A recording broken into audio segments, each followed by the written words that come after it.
Hey guys, this is Britt Rat coming at you on Tuesday, May 17th, 2016. And it is 4:30 in the evening. And I'm going to be answering you guys some questions you guys submitted. Yay! Kermit's in the room, by the way. That's definitely my upbringing. So, I'm going to answer some of the questions you guys gave me. I'm not going to be able to get to them all in one video because there's so many, and I'm not willing to make an hour video. I'm just not willing to do that, so I'm going to do it in pieces, save you guys a little bit of time here, and just do it in pieces. And I hope you guys are all enjoying yourselves today. It is a great day. And let's see if I can get this in a good angle. Okay, let's get right into the questions. Okay, so, ndcmom, hey girl, she asks, how did you handle your pre-op diet if you had to do one? I did have to do a pre-op diet. I got very lucky and I didn't have to do a liquid-only diet. The only thing that my diet and my doctor and dietitians required was a high-protein, low-carb diet. It was very easy to follow because I just got to eat steak and chicken and pork, and I had to eat all the kinds of things that I love to eat. It wasn't like any kind of fat. I think I had to stay under 1,200 calories, and that was pretty easy because I just tracked everything, and I made sure my carbs were really low, and that was it. However, it did take me about 5 months to get down to 30 or less carbs where I was at before the surgery. Simply, carbs are so much part of our lives that it's shocking when you start looking into it, that how much you eat in a day, that it's such a part of your life. So to completely cut it out took a while for me to get used to. So I did start it up as soon as I knew what my diet would entail. I started it up ASAP, which was probably about 5 to 6 months before surgery. So that is how I did it. Let's see. Ready-made creations. Hey, girl. I know this is not a flattering angle for me, but I know you guys don't care about what I look like in my videos. Ready-made creations. Let's see. My question is, what is your favorite meal to eat? And do you find it hard to get your family to slow down when they are eating? Okay, so first, my favorite thing so far to eat is shrimp and prime rib. Mostly shrimp. I don't eat prime rib every day, but I do eat shrimp once a week, if not twice a week. I feel normal when I eat shrimp.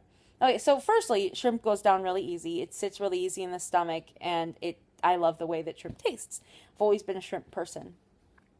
Not breaded or anything like that, just cocktail shrimp. Also, shrimp makes me feel normal. I can eat like 5 or 6 shrimp.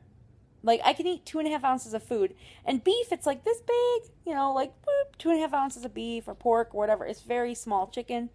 But 2.5 ounces of shrimp is actually quite a bit of shrimp. And I feel kind of like a normal person when I eat shrimp because I can actually eat quite a few of them. So that is why I like to eat shrimp, and that is my favorite thing so far. As far as getting my family to slow down when they eat, I don't try to get my family to slow down when I eat. I promised my husband when I had the surgery that this change is optional for him. When I decided to go have the surgery, no one else decided to have it with me. I chose to have it. So the way I look at it as, it's not fair for me to force my lifestyle on them. I'm not going to force them to choose slower or eat slower because I had a surgery that makes me do that. So if they want to slow down, then that's up to them. My husband eats really fast, and that hasn't caused him any problems. He's actually been losing a lot of weight because he has taken in a lot of the diet changes that I have. So he is still losing weight, and I'm not going to force him to change, that kind of stuff I'm not going to force upon him. My 2-year-old's a very picky eater, so she eats slow as it is. She is not a fast eater. So I'm not really concerned about that, and I'm not going to push a 2-year-old to eat slower. So I don't have, older kids in the house, so I don't really have to worry about that too much. And I'm not going to force my daughter to eat slower unless it's something necessary later on in life. Unless it's necessary that I force her to choose slower, then I'll visit that when that happens. But unless it's something I need to visit, I'm going to just leave that alone. So, thank you for the question. Let's see. VSG Jody. Hey, girl. Congrats. Yay. Okay. Question. Were you born this smart, or did you go to lots of college? Thank you, sweetie. For real, what is your favorite go-to snack when you're out and about? Okay, so as far as college is concerned, I have had 6 years of college. I haven't graduated because I had to switch schools, and then life kind of happened. I had a very close family member to me pass away. It was my father. He passed away, and he got cancer. Cancer. He got cancer. So I had to kind of deal with that. I was helping my mom out a lot with that, so I had to stop going to school. At least it really interfered with with that semester. So I think I still tried to, but I couldn't finish it, and then I couldn't go back. And then, I mean, other things. I had a child, and and every time I go back, it seems life gets in the way, and so I can give you about a billion excuses, but I do plan on going back. My psychologist told me the same thing that you just said, and he wants me to go back as well. And once I am able to, I feel like once I'm more comfortable in my skin, that is something I definitely will revisit for sure. I have a ton of school behind me, and I would like to just get it done. So, on top of the fact that I work for a college, and every 6 months I see people graduate, and that's always fun. So, yes, I am going to be getting on that horse. And then as far as my go-to snack is concerned, when I'm out and about, and if I don't have anything on me and I need to stop and buy something, I'm sorry, I'm looking at the clouds because it looks like it's going to rain.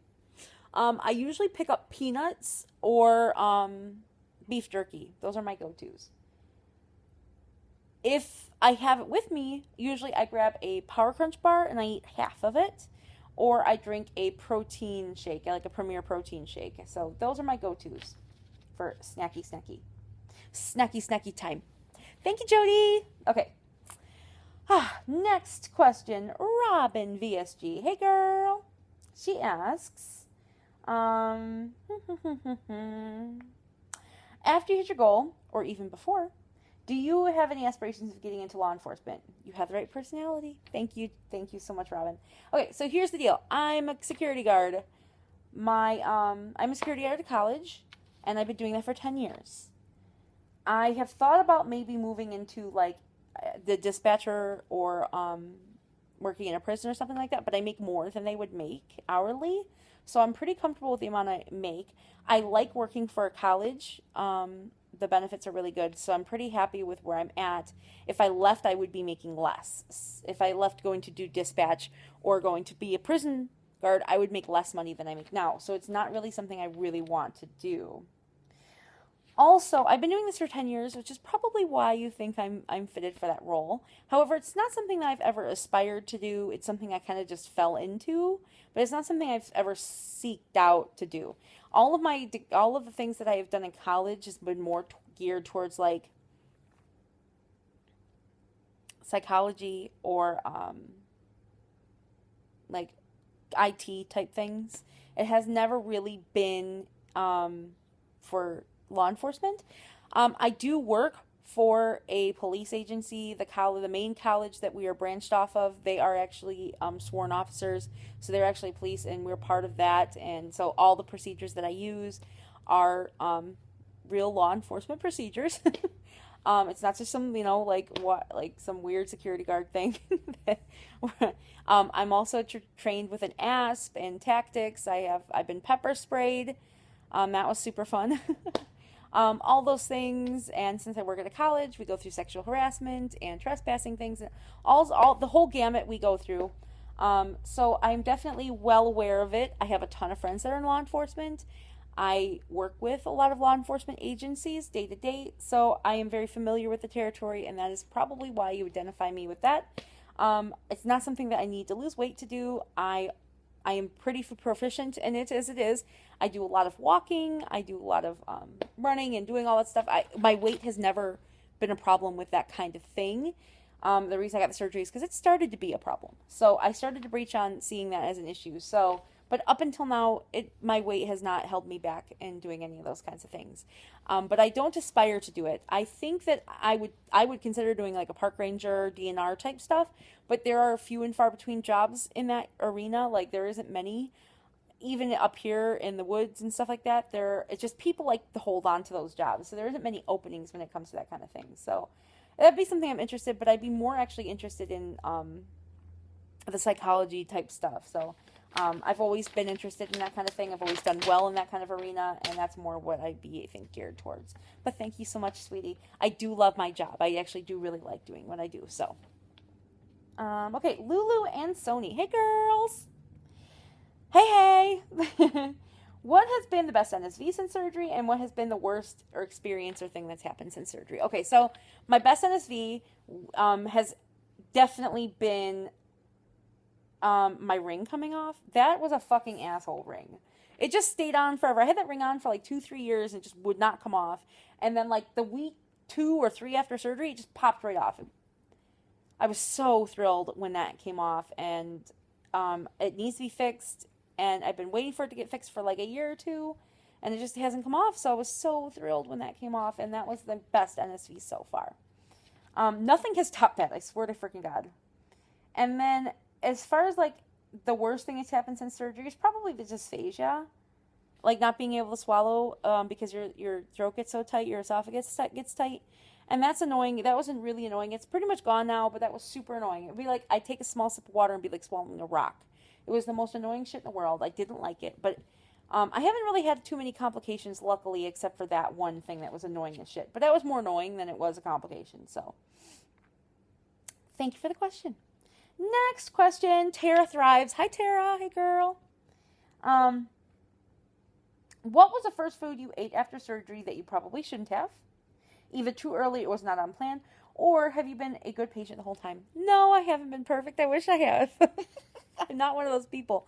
I am not a perfect person. I wouldn't have gotten to 320 pounds if I was perfect, if I didn't have any food issues. I would also be ignorant to think that I am perfect. I definitely am not. And I will never be perfect, ever. So, when you watch my videos, keep that in mind. Okay, let me answer your question. The worst thing I ate, like, see, 2 weeks out, I was on full liquids, which meant I got to, technically on my list, it said I could eat cottage cheese. I ate cottage cheese, and that was the worst experience of my life. It was so painful. I was curled up in a ball for like a half hour to an hour, waiting for that to process. I never went back to that. I still am leery about eating cottage cheese, and I'm like freaking 3 months out. I was technically allowed to eat it, but it was too soon for my stomach to eat. So that gives you a good example. You never know. You know, even the things on our list could not agree with us. So it takes time to figure out what agrees with you and what doesn't. So, yeah, that gives you a good answer. DeWitt Bypass Journey, happy. Hi, sweets. She asks, did you have any setbacks getting started with your journey? So, the only setback I had was a personal setback. I was looking into the surgery in the summer of 2015, if not early summer 2015. I discussed it with my husband, and we had decided, and because he's not really into the surgery, let's just say. So we decided that as a compromise, that I would wait 6 months because he wanted another kid. We both did. We would wait 6 months to try and have another child. If we were unsuccessful in the 6 months, then I would have my surgery. So it would put my surgery, like, I wouldn't even be looking into it until January of 2016. So this year, I wouldn't even be looking into it. I probably wouldn't have my surgery right now if we had gone through with that plan. Instead, by October, I was so sick of trying to have a kid and being fat and annoyed by all of the issues that I was having with being obese, that I was done with it. I said, I'm not having another child at this weight. It's not happening. I mean, he didn't have to go through the first pregnancy where I was 320 something pounds, and deal with all the pain and stuff that went with that. He didn't have to get, like, the epidural shoved into his back about 20 to 30 times because they couldn't freaking find my spine because I was so bloated. And yet he was like, I'll help you. Are you going to carry the baby for me? Nope. So no. So I gave it a good college try for like 3 months, and then I gave up on it. So that was the only setback I had, and that was more of an induced one, like a personally induced one. As far as like with the whole process and everything, it went super fast, way faster than I thought it was supposed to. It was good. I was originally thinking April through June was when that was going to happen. It happened in February. My surgeon just really pushed things fast, and I didn't have to do a 6 months supervised diet. All I had to do for my insurance was prove that I had done diets in the past with specific places like Nutrisystem and Weight Watchers where they could actually go back and look and see that I did it. And that's all I really had to do. So it went really well. as far as that was concerned. And I was very thankful that it went as quick as it did. So those are 7 questions, you guys. Look I have tons more to go. So I'm going to end it at that. It's 15 minutes long. I hope you guys enjoyed your the answers and everything like that. And I appreciate you guys caring so much about me. I will talk to you on Thursday with my update. See you guys soon. Bye.